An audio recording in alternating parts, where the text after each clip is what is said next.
Hi everyone, welcome back. Today I'm going to show you how to make a delicious and authentic green curry, which is one of the most famous dishes in Thai cuisine, and it's really easy to make. So let's get started. First of all, we have 4 cloves of garlic and 2 shallots about this size. Also 2 stalks of lemongrass. And lemongrass, this one I bought them from Woolies, and if you go to some local market, you probably find them in whole stalks. You have to chop off the upper part because it's a bit woody and it doesn't have a lot of flavor.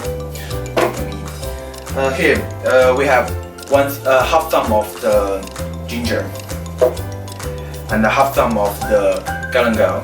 So this contains a lot of cinnamon, which gives a quite eucalyptus-like flavor, and it's also a bit citrus floral. So now comes the green part. We have 5 pieces of the Kaffir lime leaves. 5 pieces is, this one is 1 piece because it's naturally like the peanut shape. Okay, 1. We have all go in, and then the green chili. This is not very hot, and if you can eat a lot spicier food than me, you can also go with some bird eyes chili or some Thai chili, which is a lot hotter than this one. Here I also have some garlic chive, just around, a little bit of them, and also some Thai basil. This one also in Australia also known as the Vietnamese mint. So Vietnamese, there is a traditional dish like pho. They put Vietnamese mint on the top of it to finish off, and it's more spicier than the normal mint. Okay. And here we also have some chopped coriander. Some people, there are a range of aldehydes in coriander which gives it the flavor. But some people, genetically speaking, people find it quite soapy, but other people find it quite fresh and zesty.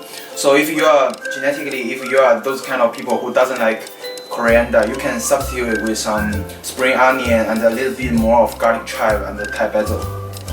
For me, I like coriander because I find it quite fresh. Also put them in, okay? This is around a cup of them. Here we also have some spice which can sort of give it additional flavor. This one is coriander seeds and the cumin seeds. You can also use the ground spice you bought from the grocery store, and here I use some freshly ground. Also put them in. And okay. Lastly, I'm going to put in some coconut milk to sort of get the blender going. You can also put water, but I'm going to add the coconut milk anyway, so it doesn't matter that I add a little bit right now. And now I'm going to put them on blender to get the whole thing going to make our paste. Okay. So now the paste is ready. I'm going to reduce it down in a saucepan. And to season the coconut broth, I'm going to use the coconut sugar. I cut them into small pieces. And to tell whether the coconut sugar is good or not, you just press them. If they are soft enough, it means that they are better quality. However, in Melbourne, it's really hard to find the really good quality of the palm sugar. And also going to season with some sea salt and some fish sauce. This is really umami, really fishy, and really versatile in Southeast Asian cuisine. Okay, now heat up the pan to medium heat.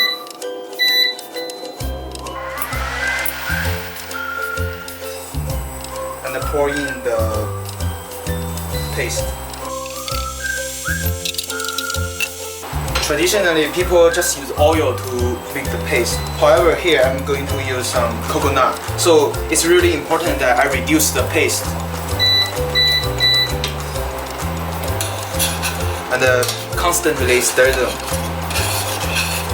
So when the paste gets really thick like this, you need to turn down the heat to low heat and keep stirring it. Make sure that the paste doesn't burn and the sauce doesn't separate.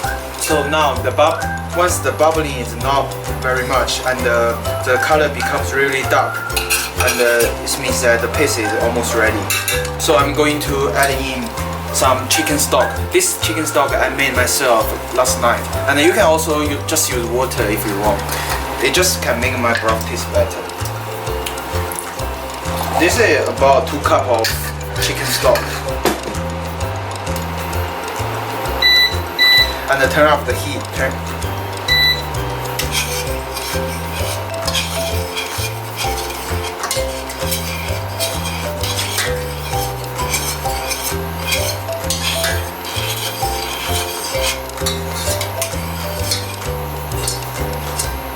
And season it with a little bit of coconut sugar.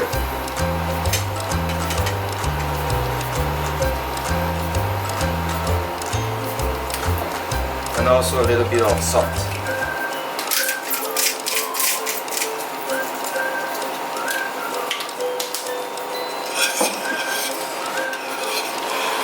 So once the chicken stock boiling, I'm going to put this aside and move on to the next step. So now I have already fried my paste and incorporate with some chicken stock. And the rest of the coconut I will add it later with all the other ingredients, because I don't really want to boil the coconut too much. So now we are going to move on to the next step, which is cooking the green curry.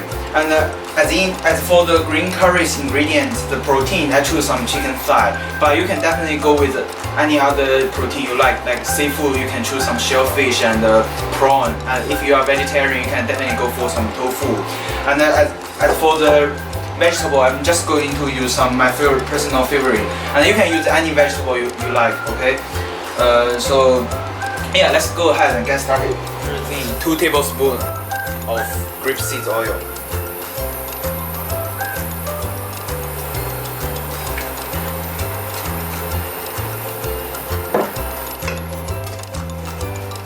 Now I'm going to put in my chicken thigh. Color has already changed. I'm going to add in some red bell pepper, as well as some mushroom.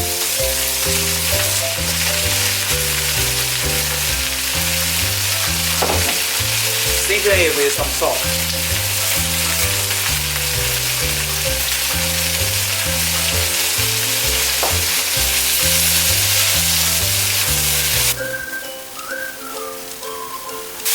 And now we are going to put our paste and the stock in.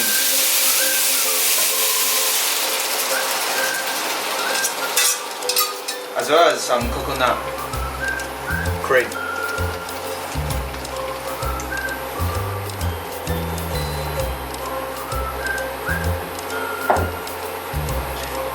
Bring it up to simmer. So let it simmer for 5 minutes. So now it's ready. At the last 2 minutes, I'm going to add in my broccoli and the snow pea, because I want a bit crunchy from them.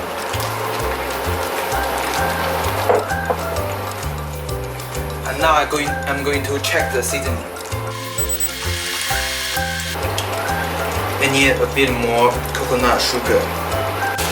And it also needs a bit more salt.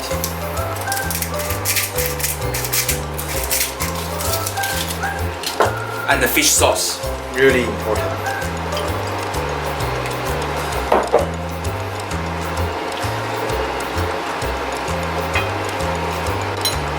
And also I'm going to add in a little bit of allspice. It can enhance the sweetness of the coconut as well as the coconut sugar.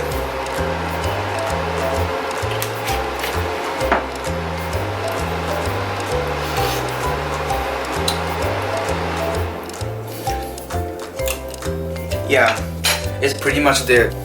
So now the curry is ready. I'm going to serve it in a big bowl like this. So the last touch, I'm just gonna, drizzle put some fresh chili on it, as well as some squeezed lime.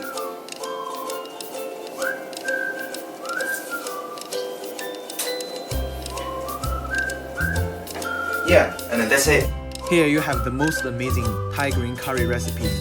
If you like it, please do subscribe and stay tuned for any new update. So just shut off your phone and go to the kitchen, make yourself or make your friend a big bowl of green curry and enjoy it. So till next time, guys.